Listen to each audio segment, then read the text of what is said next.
at some point in the last several hundred years.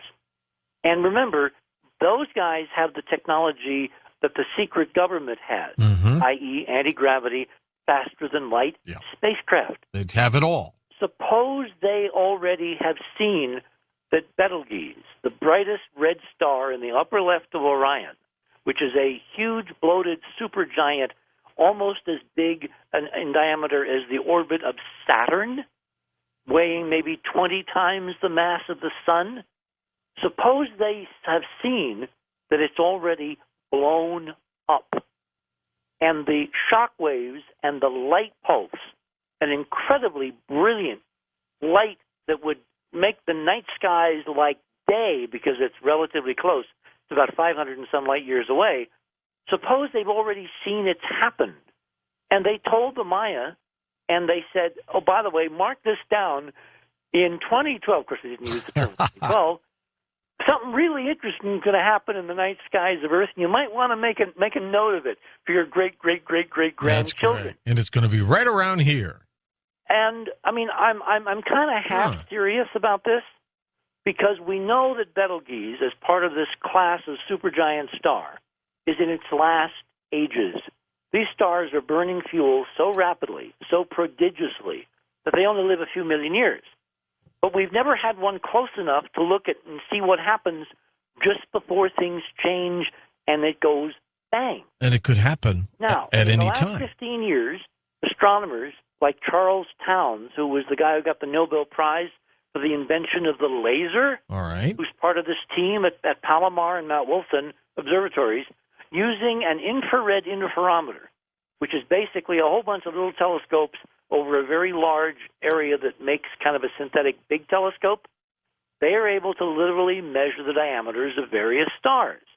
Stars are so far away that even something this big is still a pinpoint of light in a normal telescope. But what they're able to do is able to use fringe techniques using these interferometers to actually measure the diameter. And they found, apparently, that it's been shrinking and now is 15% smaller in only 15 years, which on an astronomical time scale is like, bing, like an instant. Absolutely. So is this a precursor for something really interesting that's about to happen to this star, or in my speculation scenario a moment ago, already has, and you heard the resulting scenario that one could lay out. That, of course, leads us into 2012. What is going to happen on this date that is absolutely recorded in the Mayan calendar? I don't know who you have coming on as guest tonight. A number of people. You've got to sit back at home on your couch and listen to these folks tonight. But I guarantee you that they don't know as much about 2012 as we do. How can I say that? Because NBC flew us, Robin and me, to Mexico and then to Guatemala, and I was able, with the Accutron system we set up for Coral Castle, to actually measure the hyperdimensional torsion physics of the pyramids at Teotihuacan, which is just outside Mexico City, and the pyramids at Tikal in the center of the Guatemalan jungles.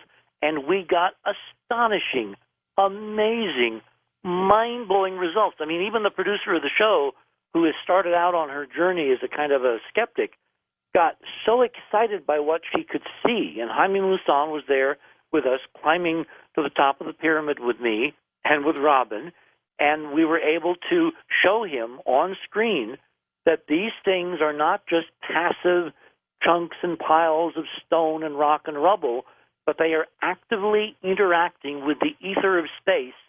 They are resonating, and they are producing remarkable, measurable physics results. Well, you fast-forward the film, and this 2-hour special that we're producing with NBC. For November, right? Will be the 13th of November. It'll be the night that, what's his name's major new film, 2012, comes out. Okay. I can never think of the guy's name, the German guy. I'll have it in a second. Yeah. The millions of audience will email you and let you know. Anyway, his film comes out the 13th. So this special will premiere the same night, which will provide some background as to the possible physics of the scenario that he has laid out in his feature blockbuster film. Well, we've got this amazing documented physics, which now as we will go through in the show, we'll lay out scenarios for how that physics could, in fact, affect the Earth at this dividing line between the end of the 13th Baktun in the Mayan calendar and the beginning of the next cycle. Roland Emmerich? Roland Emmerich, yes. Thank you. There you go. Don't know why I have a mental block about him. Well. Anyway, this is going to be a 2012 special like you have never seen. They have taken my consultations seriously. Yes, they have. They have interviewed a number of people that are going to say some pretty amazing things. The overall storyline is pretty phenomenal because we actually are going to have a segment in the show showing that it looks like even the U.S. government, quietly behind the scenes, what else is new, is looking seriously at the 2012 scenario. In fact, I was told by one of my sources, now get this, one of my sources from the CIA told me just a few days ago that the CIA actually has a 2012 desk.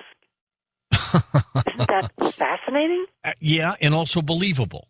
Well, it's totally real. I mean, we're going to Washington to do some more shooting in the next couple of weeks, and I can't obviously go into the details of what we're going to be doing, but I'm telling you, George, this is going to be one to mark on your calendars. This 2-hour sci-fi special called, for the sake of argument, 2012, is going to be everything you ever wanted to know about what might happen, the physics of how it could happen, and what people in the government or not in government are doing to get ready that you will ever want to know or maybe ever need to know. And frankly, I'm hoping that we will begin a series, that we will do one or two of these each year between now and 2012, because this is a moving target. We're learning new things. Like these measurements we were able to carry out on these pyramids are so amazingly consistent with the whole hyperdimensional model, which calls into question the stability, I'm coming back to our first story, of gravity, the fact that we really do not know gravity. Do you remember a few weeks ago I talked about the cover of the March Astronomy magazine? Refresh me. Astronomy for March of this year. Everybody run to your archives and look up on Google Astronomy magazine.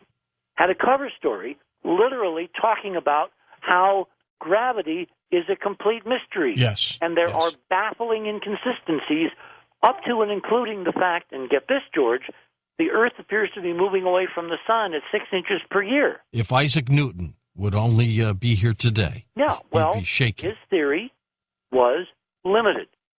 Science moves on. New data, new theories, new correlations, new predictions, new confirmations.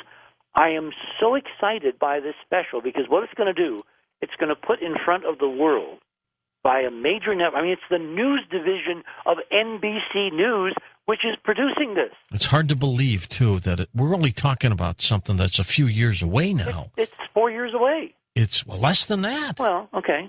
And counting. God, I got to run and get some more coffee. Anyway, I don't want to overhype this, but overhype? I never overhype. No, not you. PT, Richard. I never overhype. PT. The fact is, this is going to be one you're going to want to mark on your calendars to watch because it's got such substance, such meat on the bones, such things that have never, I guarantee you, it will encompass things that even though your guests are going to range widely tonight, none of them are going to be talking about the stuff you're going to see in this special. No, I would say that your presentation is unique. Of course, it always is, Richard. We're trying to do it by the numbers. Hey, by the way, one of Robin's suggestions is our first-hour guest tomorrow night. Kevin Miller. Kevin Miller, talking about the FDA and pharmaceuticals in a very hard-hitting documentary. I would love to hear a show with both of them on. Well, let's see how he passes the muster this first hour. Well, you're going to be very pleasantly surprised, and then you're going to want to book him again because, look, healthcare is a serious public policy issue. Well, and that's important on this program. Going back to what I said about Coast, this is the place to get the cutting-edge news first, and then the mainstream eventually catches up. Absolutely. Richard, we're going to move on, but I want you to listen to the rest of this 2012 trilogy tonight, if you would, and send me a little email or so in the morning. Gosh. And in the meantime, take care. What's up? Any trips, anything? We're going to Washington to do more shooting. Okay. I'm working on revisions of Dark Mission, some amazing stuff that will come out in the next edition. And remember, we have a New York Times bestseller that will then jump back up on the list because the stuff we're putting in here, I kind of gave you a preview in those photographs I sent you. Yes. We have tracked down the source. They are real. Good job. I like that. Amazing images. Richard C. Hoagland, our science editor, head of the EnterpriseMission.com. Up next, we begin our 2012 trilogy right here on Coast to Coast AM.